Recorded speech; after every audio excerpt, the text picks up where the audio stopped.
तुष्टीकरण की राजनीति के चक्कर में कांग्रेस ने वक्फ नाम का ऐसा भस्मासुर खड़ा कर दिया था जिसने एक दिन इस देश की आत्मा को ही भस्म करने की कोशिश की थी। यानी इस देश की संसद पर कब्जा करने तक की कोशिश की गई थी। उसी वक्फ नाम के भस्मासुर के अंत के लिए है वक्फ संशोधन विधेयक 2025।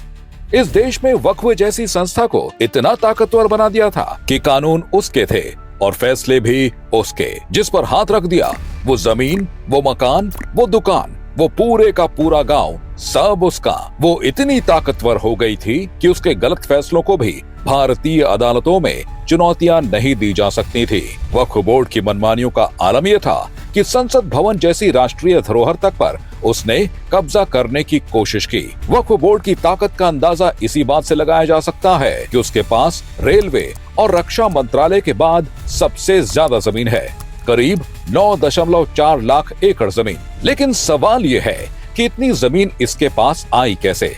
और जवाब है कांग्रेस की मेहरबानी और वक्फ को दी गई असीमित शक्तियां। 1995 में वक्फ एक्ट में संशोधन और फिर 2013 में कांग्रेस की यूपीए सरकार ने इसे ऐसी ताकत दी कि वक्फ बोर्ड किसी भी जमीन पर दावा कर सकता था। तमिलनाडु में 1500 साल पुराना हिंदू मंदिर और उसकी 300 एकड़ जमीन को वक्फ ने अपनी संपत्ति घोषित कर दिया। महाराष्ट्र में कई हिंदू मंदिरों और संस्थानों की जमीनें वक्फ ने अवैध रूप से हथिया ली। मामला कोर्ट तक गया, लेकिन ट्रिब्यूनल का कानून बाधा बन गया।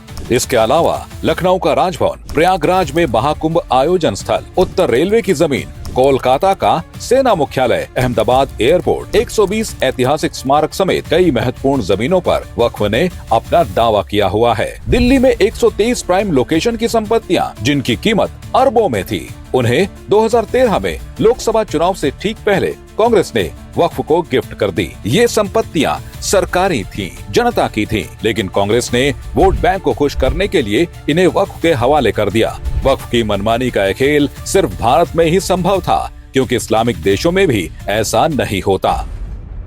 पाकिस्तान, सऊदी अरब, तुर्की, मिस्र जैसे देशों में वक्फ को इतनी खुली छूट नहीं है। वहाँ सख्त कानून है। वक्फ जैसी कोई संस्था आपकी जमीन नहीं छीन सकती। लेकिन भारत में कांग्रेस ने वक्फ को ऐसा हथियार बना दिया कि कुछ सालों में ही इसकी संपत्ति दोगुनी हो गई। कांग्रेस का तर्क था कि वक्फ गरीब मुस्लिमों के लिए है, लेकिन सच ये था कि कांग्रेस ने इसे भू माफियाओं का अड्डा बना दिया था। वक्फ बोर्ड एक धार्मिक संस्था थी जिसे मुस्लिम समुदाय के कल्याण के लिए बनाया गया था, लेकिन इसे कांग्रेस ने अपने राजनीतिक तुष्टीकरण के लिए इस्तेमाल किया। इसका नतीजा ये हुआ कि यह देश के कानून से ऊपर हो गया और मनमानी करने लगा। इन्हीं मनमानियों को रोकने और आम मुसलमानों के हितों के लिए सरकार वक्फ संशोधन विधेयक लाई है।